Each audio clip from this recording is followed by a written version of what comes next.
welcome to the Kansas City Public Library. I'm Henry Fortunato, Director of Public Affairs, but this afternoon I'm appearing in my much more exalted position as a student of Ted Wilson, longtime professor of history at the University of Kansas and one of my informal and most invaluable advisors during my years in graduate school. Indeed, since I've been at the library, I've come to the conclusion that the training I received in Ted's colloquium on 20th century American history has been the key to my ability to perform this job. In Ted's class, we typically had to read between 600 to 800 pages a week, and then be prepared to talk about it intelligently, which weirdly enough is kind of what I do now. So thank you, Ted, for getting me up to speed for this chapter of my life. Of Ted Wilson, it has been said, quote, he knows more about World War II than most people know about their parents. This afternoon, he'll demonstrate that truism with Ted's original talk titled Pearl Harbor and the Heartland, 70 Years On. Okay, we are 3 days early from the actual anniversary, but close enough. It is no exaggeration to say that Ted's presentation has been decades in the making. A member of the KU History Department faculty for more than 40 years, Ted has taught the history of the Second World War to generations of Jayhawks. But in the process, he's also enabled them to learn something about their parents, their grandparents, other relatives or family friends and acquaintances. As a requirement of this course, his students had to do an oral history interview of someone who had been at least a teenager at the time of Pearl Harbor. When Ted stopped teaching this course in 2006, he'd accumulated approximately 8,500 manuscripts, of which he's kept close to a third. He's drawn from these primary source documents for today's talk. I want to think there's a book in it, but Ted already has an extraordinary number of titles to his credit as author, co-author, and editor. Since earning his PhD at the University of Indiana in the mid-1960s, he has authored, co-authored, or edited something on the order of a dozen works of military, political, or diplomatic history about the Second World War, on top of which he has served as general editor of the University Press of Kansas series Modern War Studies, which has published some 230 original titles on military history.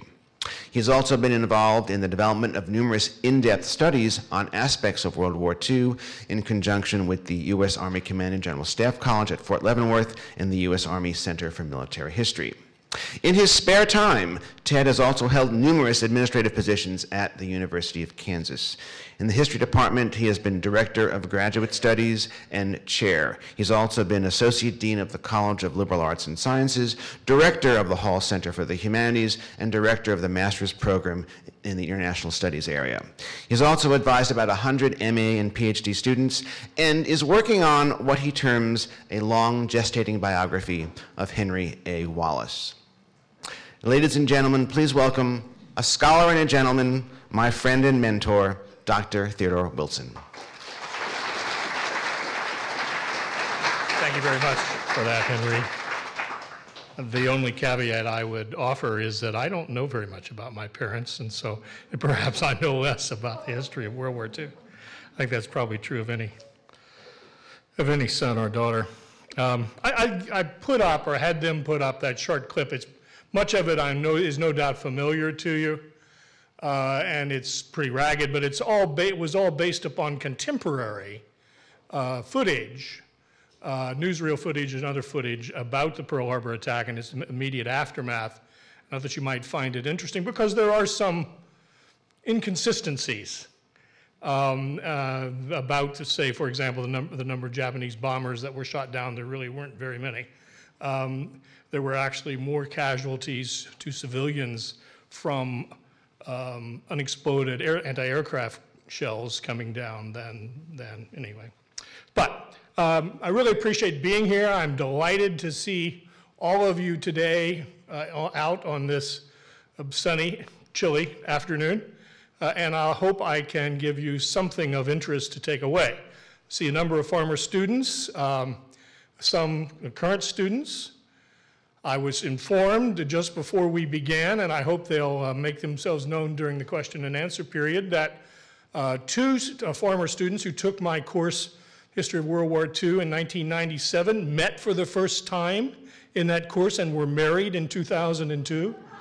So I can actually claim something of consequence for having taught that course more than 30 times. I very much appreciate the invitation to speak to you this afternoon on a subject that is of enduring significance, the immediate and lasting effects of the Pearl Harbor attack in this region of our nation. I hope, as I said, that you'll find something of value, something that is interesting to take away. We are about to commemorate the 70th anniversary of the Japanese attack on U.S. installations in the Hawaiian Islands. With us today, I'm pleased to acknowledge, is Lieutenant Colonel Edmund H. Russell, survivor of Pearl Harbor, who experienced the attack on Wheeler Field, subsequently was appointed an aviation cadet, served as a bombardier navigator in B-25s in India and China, and went on to a career in the U.S. Air Force, retiring in 1969. If you would stand, Lieutenant Colonel.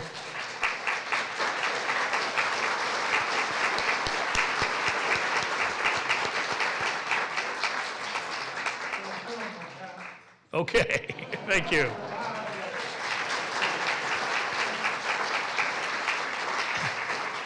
And I'm also pleased to recognize as a second guest Ms. Louise Directo Clark Gregson. Louise, a native of Hawaii, was a witness to the Japanese attack and recalls, according to her brief biography, recalls that she almost swung her purse to slug a Japanese taxi driver who was cheering when the bombs were falling, but she decided she'd better not do that because she was pregnant with her first child, and she did not. She has been living in Independence, Missouri since 1968. She has taught courses on nutrition and written several children's books, and we're delighted to have her. If you would stand.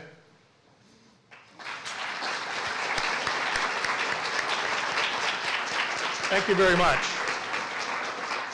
And there may be other individuals who were, or there are, I presume, a few other individuals who were have memories of the Pearl Harbor attack, and perhaps after my talk, if I can keep it within bounds, we'll have time to hear from them. The attack on Pearl Harbor, as this event is commonly known, stands for me and most Americans of a certain age as one of a very few pivotal events during our lifetimes. Although the very nice piece in the Kansas City Star this past Sunday added 7 years to my age, I was born on September 27th, 1940, a date also identified with the tripartite pact between Japan, Nazi Germany, and Fascist Italy. I myself have no memory of Pearl Harbor at the tender age of 14 months. Nor do I have any but vague memories of, for example, VE or VJ Day, or really even the news that North Korea had crossed the 38th parallel on June 25th, 1950. As do many Americans, I have vivid memories of two events: the assassination of President John F. Kennedy on the horrific morning of September 11th, 2001. For teenagers and their elders, the news of what had occurred at Pearl Harbor, a place unknown to many, carried for the rest of their lives the same emotional weight. For many Japanese, Pearl Harbor is remembered as a mistake and as a reminder of the tragedies visited upon them by the war and the devastation of Hiroshima and Nagasaki.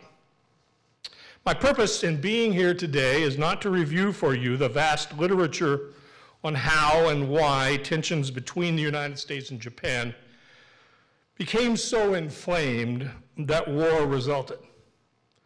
Nor will I attempt to discuss the mountain of works that seek to explain how and why the Japanese Navy achieved total surprise in the early hours of December 7th, 1941.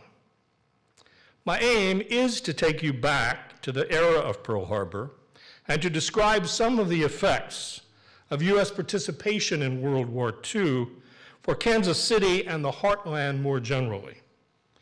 Taken as a whole, the changes ushered in or given hypervelocity by World War II transformed American society and affected all Americans in obvious ways. The loss or prolonged absence of a father, a spouse, a child, the expanded role of government in daily life, the rapid growth of urban areas, the accelerated demographic shifts from east to west and south to north, the possibility of a paycheck for anyone who desired work, for example, and many not so obvious that I'll attempt to sketch for you this afternoon.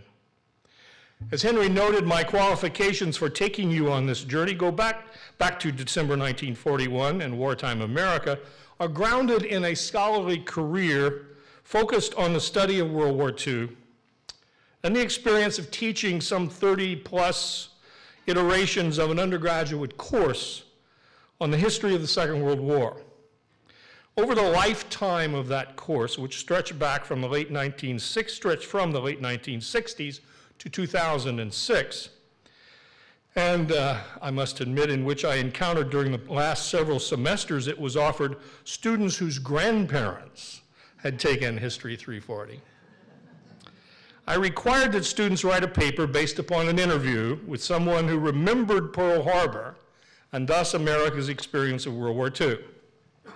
Without exception, whether done in 1975 or 2005, the interviewees were able to provide detailed accounts of the circumstances in which they learned of the attack. Also, without exceptions, they held, however many years later, strong views as to its significance for their lives and for American society.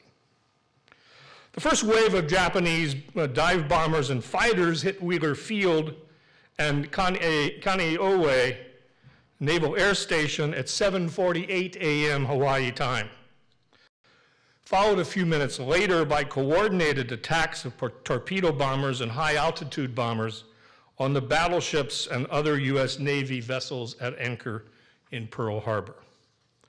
The 5-hour difference between Hawaii and the U.S. East Coast meant that official Washington first learned of the attack shortly after 1:00 p.m. Eastern Standard Time, just before Ambassador Nomura, who had tardily arrived at the State Department to deliver notification that Japan was breaking diplomatic relations, was subjected to a blistering tirade by Secretary of State Cordell Hull. The first reports of the attack reached the public by radio some 90 minutes after the attack began. In New York, WOR broke into a broadcast of a pro football game at 2:26 to announce that the Japanese had attacked the U.S. naval base at Pearl Harbor. The NBC Red Network, familiar to some of you, had been broadcasting Sammy Kaye's Sunday Serenade, and just as the next program, the University of Chicago Roundtable, which many listeners no doubt switched off, was beginning, NBC interrupted with a bulletin from the NBC newsroom in New York. President Roosevelt says that the Japanese have attacked the Pearl Harbor, Hawaii, from the air. And then it returned to regular programming. CBS shifted the focus of its Sunday afternoon news broadcast to United Press dispatches from Hawaii. At 2:30, announcer John Daly read FDR's message and went on with details about the attack on, mispronouncing a word unfamiliar to nearly all Americans, what he called Oahu. Because of contractual obligations, NBC and Mutual stayed with regular programming for another hour. Perhaps the most revealing report came from Honolulu station KTU, picked up in the United States at 4:15 Eastern Standard Time.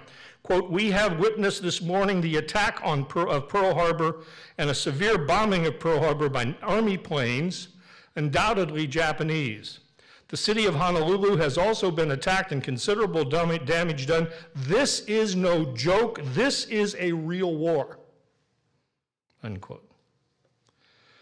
The slow and confused response of the media, seen from our 24/7 perspective, may explain the contradictions about when persons living in this region first heard the news of the Pearl Harbor attack. Some recall hearing the news after returning home from church. It would have to have been a very late church.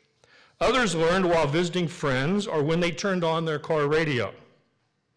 Families living on farms, some still without electricity, or isolated communities, did not learn of the Pearl Harbor attack until late afternoon or early evening when a neighbor came over to pass along the news. But the almost universal reaction from contemporary testimony and media commentary was shock, visceral anger against the Japs for this sneak attack, and except for those with sons in the U.S. Navy or Army Air Forces stationed in Hawaii, bafflement about which hemisphere Pearl Harbor was located. Neil Young was 13 and living in Belle Plains, Kansas. He recalled sitting around the dining room table with his parents and two older brothers at 4 p.m. that Sunday when the news came over the radio. Everyone, he said, was astonished and surprised, and his mother, thinking of her sons, began to cry. Roy Frost was studying his fraternity at KU. After a leisurely lunch, when he heard a friend yell, "The Japs have bombed Pearl Harbor," he called his fiancée and informed her that he was going to Kansas City the next day to enlist, and he did so. Kansans and Missourians were not totally unaware of world events, for they could see the effects of America's mobilizations and recovery from a decade of depression all around them. Boys and girls observed troop trains roll through their towns, and after the cartoon and before the feature, watched newsreel coverage of battles in such faraway places as the Low Countries, North Africa, China, Russia. You think about what happened before Pearl Harbor, there had been an effort to create what President Roosevelt called the arsenal of democracy, to make the United States the arsenal of democracy, without committing the United States to enter the war. Those decisions taken during 1939-41 largely were to dictate the course of wartime mobilization.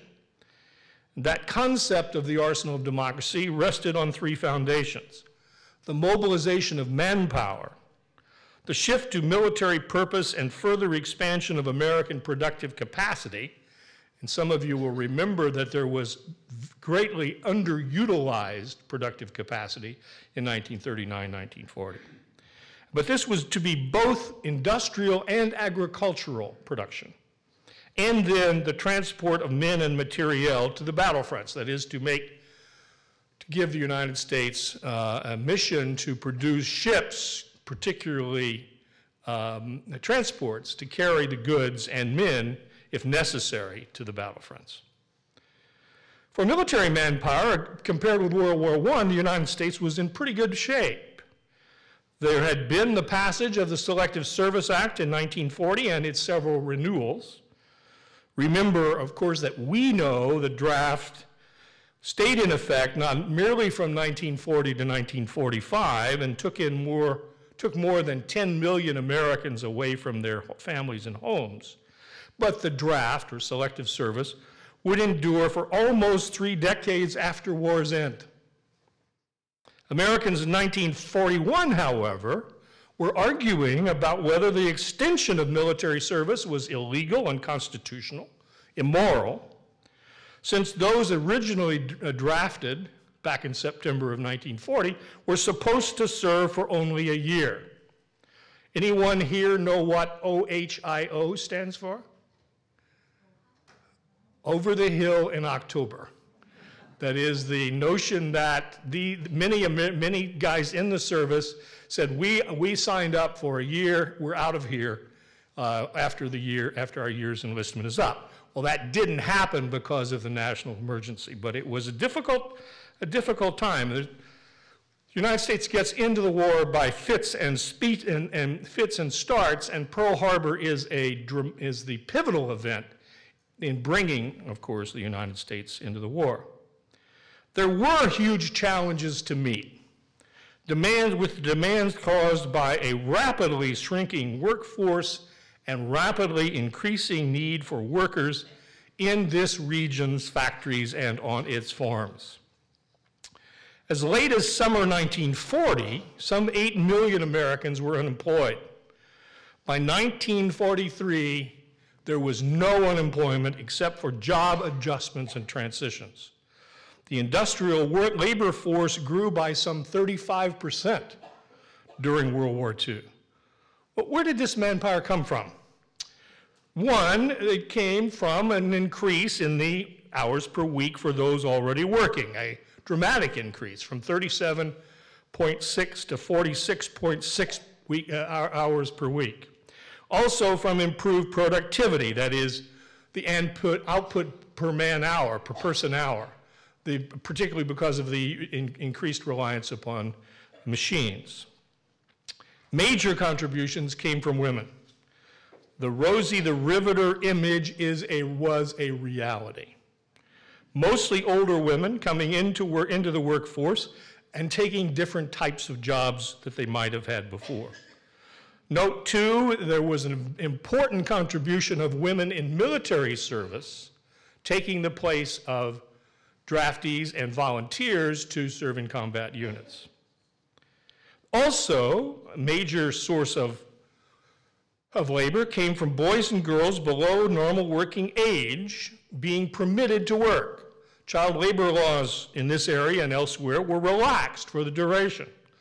And as well, retired persons and partly disabled persons came back into the workforce, making a significant contribution. Well, what did this mean for the Heartland? The region gained important defense contracts that fueled population growth and employment during this period. Much of this was due to the efforts of a junior senator from Missouri, a guy named Harry S. Truman.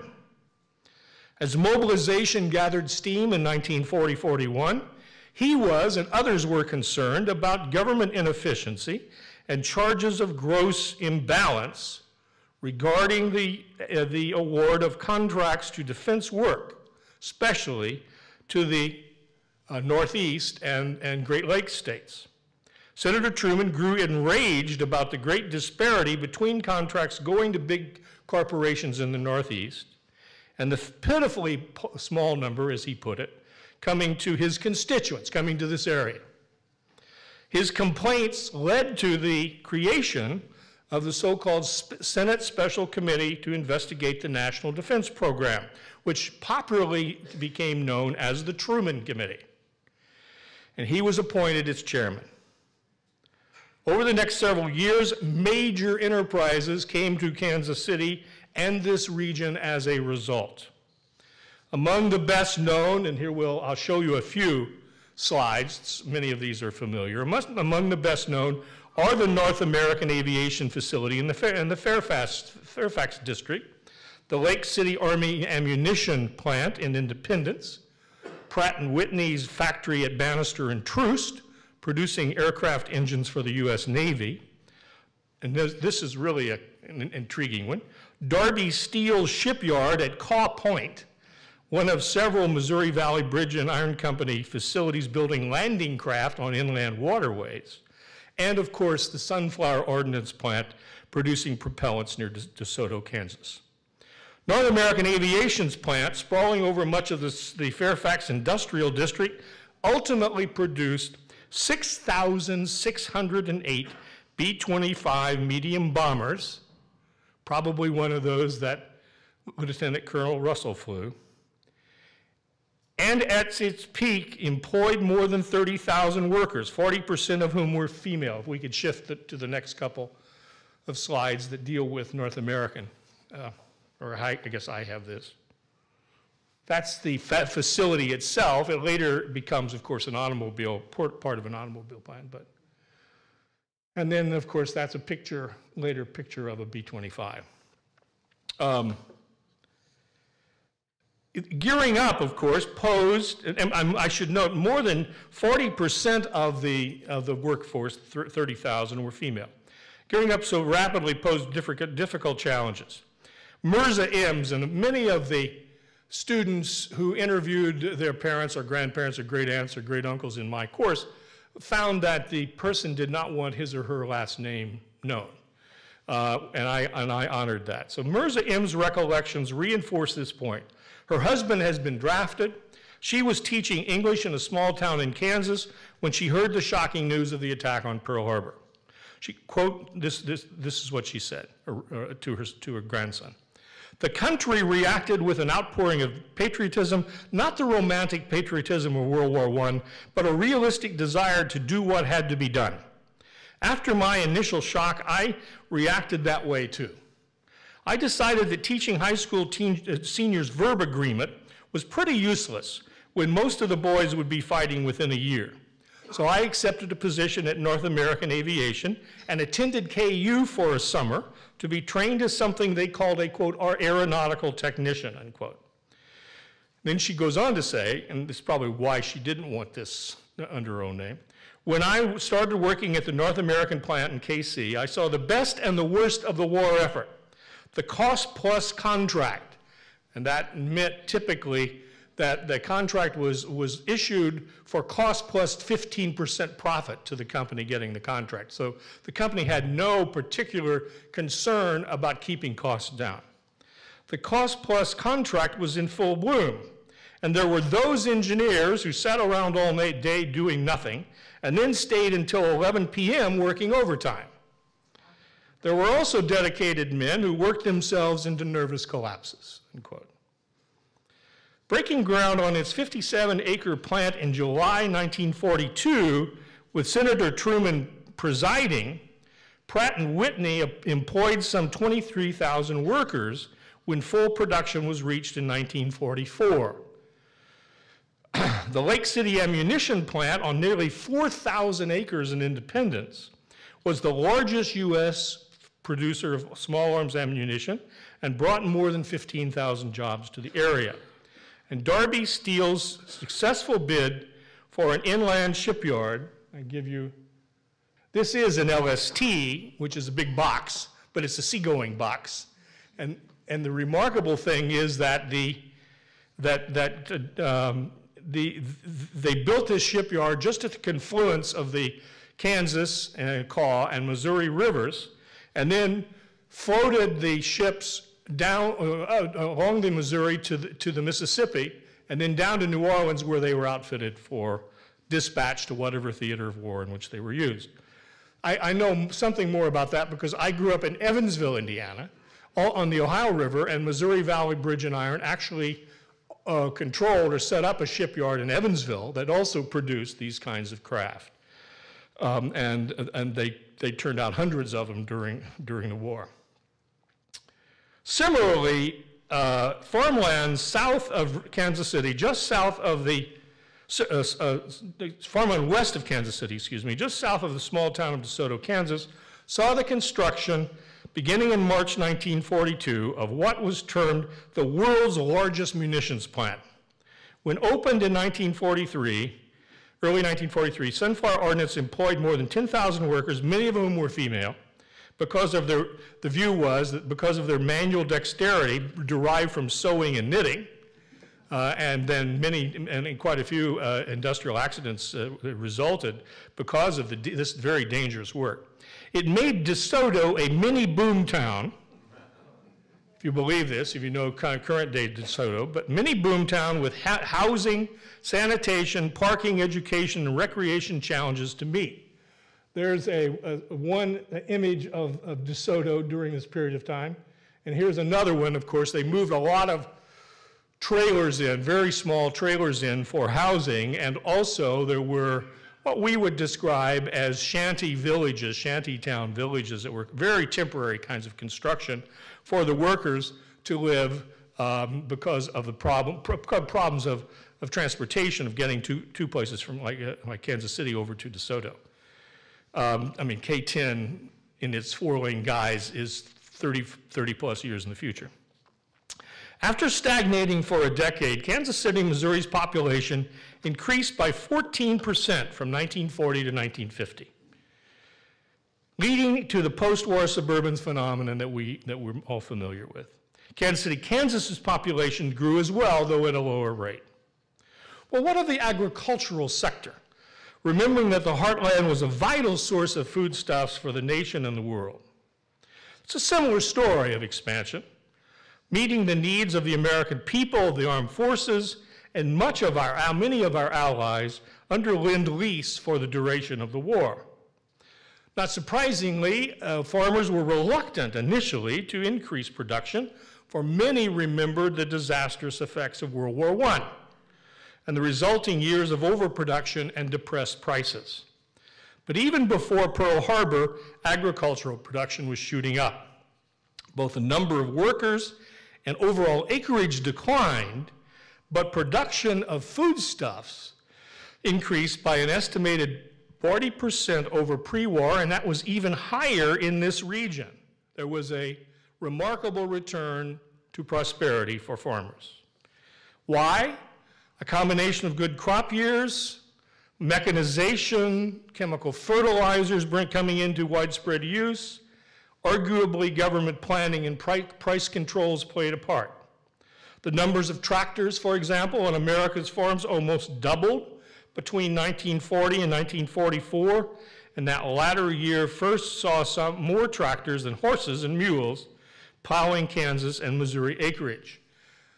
Just as a side note, before I began, member of the audience was asking me about when the controls over the use of horse meat were lifted, and part of the explanation is there wasn't the tremendous demand for horses, but the government did back away from denying, federal government first, and in some states, denying the use of horse meat.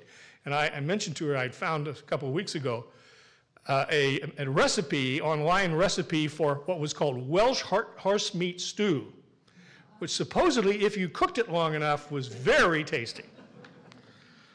The biggest challenge farmers confronted was to find or keep agricultural workers in circumstances in which hundreds of thousands of able-bodied men were taken from military service every month.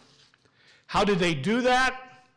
Partly through effective lobbying by farm organizations and congressional delegations from Missouri and Kansas, which got agricultural labor excluded from the draft until late in the war. Though many farm workers enlisted or took higher-paying factory jobs in war-related plants.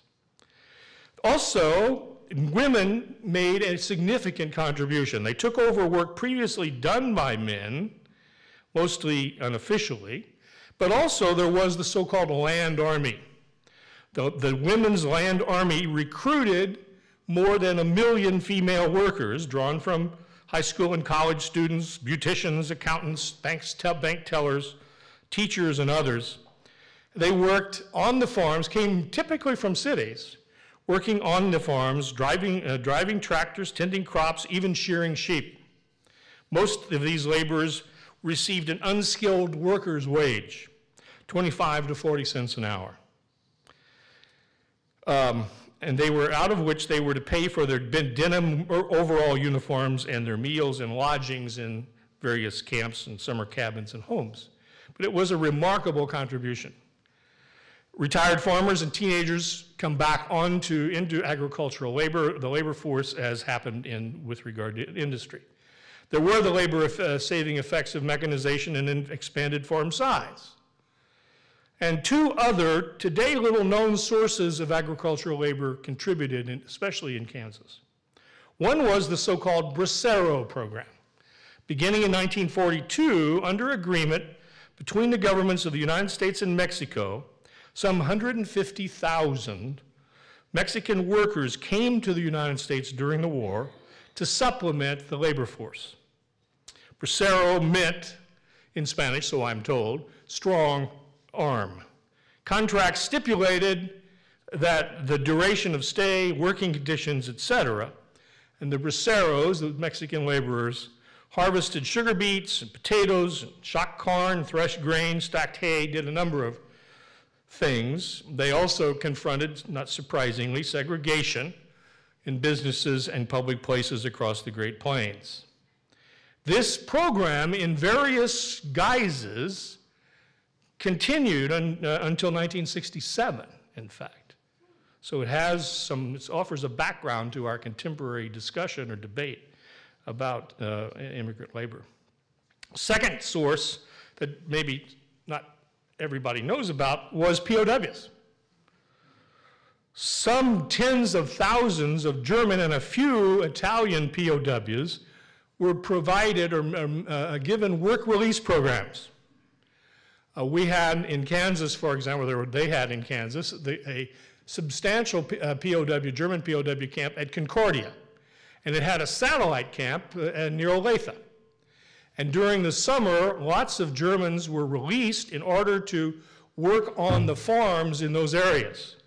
In fact, one of the curious stories about the University of Kansas outreach program is that college-level courses were offered to many of these German POWs while they were in the camps at camp at Concordia. After the war, some of the POWs who had worked on farms, say near Olathe, or picking popcorn, shelling popcorn over near Lawrence, came back and married daughters of the farmers for whom they worked. So there's that kind of the connection that comes out of this experience. After Pearl Harbor, people in the Heartland were daily reminded of the need to contribute to the war effort by radio, posters, newspapers. They all carried messages emphasizing voluntary sacrifice. That's another example of a woman worker. This is in Topeka at the Santa Fe Railway shops, and she's cleaning out this enormous engine. But this, of course, you've seen many of these. Wanted for victory. The notion here is to generate and maintain the commitment of workers, give a sense of participation and contribution, to sort of emphasize that the worker is on the front line of the battle against these despicable enemies. My favorite example, and I've seen thousands of these kinds of posters and other advertising pieces. My favorite example of how merchandisers recognize the rewards of linking their products with the war effort was an advertisement that aired on the popular radio serial Jack Armstrong, All-American Boy. Maybe some few of you remember that. The boy says, "What can I do? How can I help to win the victory? I'm too young for the Army or Navy. They won't even take me in the Home Defense Corps. What can I do?" And then Tom McCormick, the announcer, says, "Train to be an American. Follow Jack Armstrong's rules for physical fitness. Get plenty of fresh air, sleep, and exercise. Use lots of soap and water every day. And eat the kind of breakfast America needs at times like these. Milk, fruit, and Wheaties. Breakfast of champions." Boy says, "Okay, Mr. McCormick, you've given us something to do to really help America, and you can bet we'll be ready to do our best when the time comes." The U.S. Bureau of the Budget, in a study in 1946, concluded that mobilized democracies were far more efficient at generating this support and of generating contributions from workers than totalitarian states, comparing the United States, particularly to Germany and Japan. Well, so what? I guess the question we always ask, so what? What does all this mean? And we've got Pearl Harbor here to start us, and then this huge amount of change over the course of a very short period of time. I would argue that the wartime experience after Pearl Harbor and the extraordinary expansion of the U.S. economy came with significant costs, benefits and costs, for all Americans and people in the Heartland. There were strains on the workforce. The baby boom is a clear result of this war. We can't say that the decisions made to marry or to have a child come immediately to everybody after Pearl Harbor. But there is this sense of urgency of making a connection, of establishing a family, somebody you've been dating, you know is going to be taken into the Army and may never come back, and so that sense of, so there is rapidly shooting up marriage rates and also rapidly shooting up pregnancy rates. Regional shifts occur They had been occurring before, but the war greatly reinforces this. Westward migration further reinforced the existing tendency of Americans toward mobility, and that continues in the post-war decades. An emphasis on bigness. We don't often think about that, but this notion, one of the notions, or the efforts of the Truman Committee to share the wealth, actually brought very large corporations into this area, and many of them stayed in this region for the next 50, 60 years. Other long-time changes, national chain stores come into existence. The A&P, some of you will remember, the A&P store really begins to displace the neighborhood mom and pop stores. Mass marketing it becomes a given. National transportations and communications networks develop. There is an argument that this led to a kind of homogenized America, the joke that I'm awakening in this Holiday Inn, where am I? Because it's the same room, the same pictures on the wall of the Holiday Inn in which I stayed last night. My first trip west from Indiana occurred when I was a teenager to visit family, my sister in Colorado with my parents, and I remember driving Old Highway 40 all the way. There were just a few patches of what was to become the Interstate 70 system, and if you drove through Kansas City, you'll remember all those tourist camps on both the east side and the west side. Well, they go away in the next 15 or 20 years. And of course, we can argue there was the rise of what we might call the military-industrial educational complex, visible in Kansas City and the region. One example, the successors to Pratt & Whitney at Bannister and Troost, Bendix Corporation, which came to construct a large part of non-nuclear components for nuclear weapons, and the Federal Records Center and a number of other corporations of that time. 17 air bases were constructed in Kansas during the war. Many continue in operation for decades after the war ended. For the Heartland, the social and cultural effects of what happened continuation of rural to urban trends, demographic changes, race relations, effect on family life, attitude toward government, rationing, for example, this notion that somebody is telling me how much meat I can consume in a given week, for example. Well, a young wife in Kansas City told her grandson, up until the Japanese bombed Pearl Harbor, we really didn't know what to think about getting into another war. News wasn't like what is today. The papers just wetted your whistle but didn't give enough facts to really form an opinion. Radio was the best way for trying to stay up on what was happening, but 15 minutes every night at 7 p.m. isn't much news. Not knowing what was going on was the worst part. Before Pearl Harbor, we were sad and apprehensive, she says. Afterwards, we were just plain scared. Scared is how I would sum up how I felt most of the time. There had been talk that New York could be bombed, so we had to have blackout drills. Not even a candle could be burned. But the worst fear was of the mail. When would the letter come that would call up my husband? But the more time that passed, the more likely it became that he would go. More and more the boys left, and all that I could do was pray. And that's an ongoing or really recurrent theme in both the historical record and also in the oral history papers that I've read over these years. The separation of spouses, the fear of what's going to happen in terms of the breakup of family or the removal of a member of the family. One other person said she knew of women who set up shrines complete with four-leaf clovers, rabbit's feet, pictures, candles, religious artifacts of every kind to try to ward off, in theory, the awful draft notice coming. Well, I could go on. I don't want to spend too much of your time, but with things such as mothers at work have the effect of so-called latchkey children. That's not a term that's used before World War II. Concern about juvenile delinquency. there had been that a little bit of concern before World War II, but it really emerges, really rises during that period of time.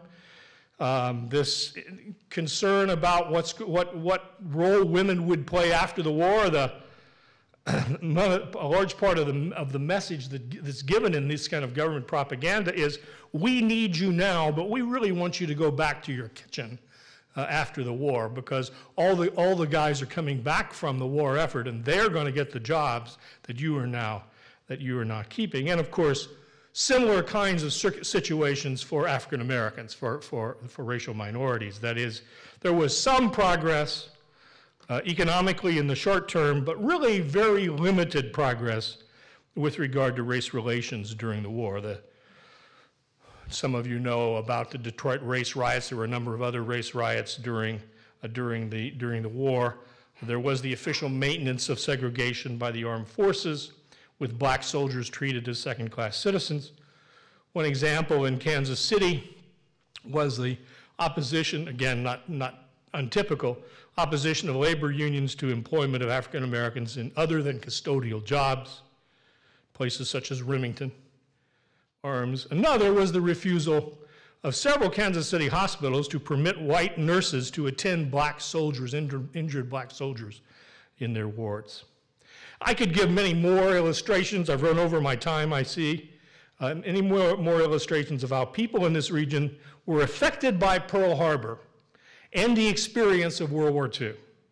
But I want to close and invite questions with the observation that while what happened at Pearl Harbor and the ongoing changes that followed may be receding into the mists of myth and memory, we do continue to remember December 7th, 1941, and we remember it rightly as a pivotal event in our national history. Thank you.